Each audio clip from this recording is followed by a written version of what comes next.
left the heart of the estate. We decided when we arrived there had been no agriculture for 400 years, so it was a completely virgin land.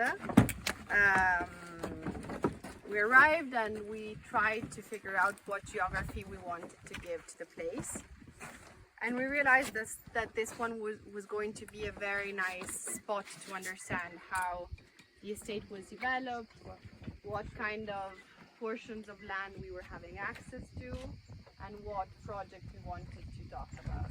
And what we soon realized was that we wanted to build what in Italian we called organismo agricolo, and sometimes in English I call upscaled farm. Because if you look at how this place is structured, we talk about serra because serra is a saddle in Sicilian, so it's literally a saddle on top of these two hills that overlooks on one side the sea, so we're facing south, and on one side the lake, which is facing north. Surrounded by, on this saddle, we're surrounded by bush, of which the south one, the south-looking one, is owned by Serra Ferdinandea. The north-looking one is state-owned. So this was a particularly interesting place because not only we had the altitude, we are between 400 and almost 600 meters above the sea level. The highest vineyard we have is the Syrah up there, the isolated one, the small parcel up there, and that one is over 500 meters above the sea level. But we also had a very specific place where the winds from the south, so the warm winds, Scirocco, Grecale and Libeccio, were coming through and were passing through the bush, coming up to here, mitigated with the effect of the bush. At the same way, Mistral and Tramontana, the northern winds, the cold winds coming from the north, were passing through this channel basically amongst the hills, and were coming through the bush and we're arriving again here. So here we only get a continuous passage of wind, which is very well mitigated by the two effects of the bush. So not only we had completely virgin land, we had the bushes helping us, we had a lot of wind. So the combination of these three things, of course, made us extremely lucky, I would say.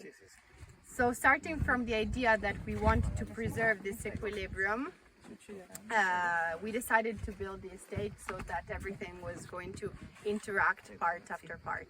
We knew that we were not going to build a winemaking site. We knew that we wanted to build something that was biodiverse, naturally biodiverse, because for the first time we were dealing with a land that had seen nothing but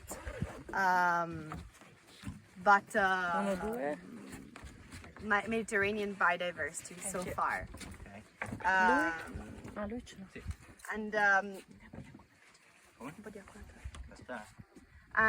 So for this reason, we knew that we wanted to preserve this kind of biodiversity. So we left the bush on the 60 hectares. We have 110 hectares of property, 60 of which is bush and will forever be bush. Of the remaining 50, we knew that we wanted to build something around the concept of a winemaking site, where the winemaking site was going to be a part of the farm. So we left some space for the cows, and we decided to leave 10 hectares between the bush and some land. We knew that we wanted to have bees, so we left space for the bees. We're gonna see those afterwards. We knew that we wanted to have and to preserve this antique variety of white fig, which is this triangle you see just below us. So we decided to reserve this space to these 250 trees of fig. Of white fig. It's a parent of the Dottato Pugliese, but very far away parent, who almost disappeared from Sicily. And we knew that we wanted to have wheat, an ancient variety of wheat called the Perciasacchi, and a leguminosa, so something that would help us fixate the nitrogen in the soil, so help us in the rotational crops during the 3 years.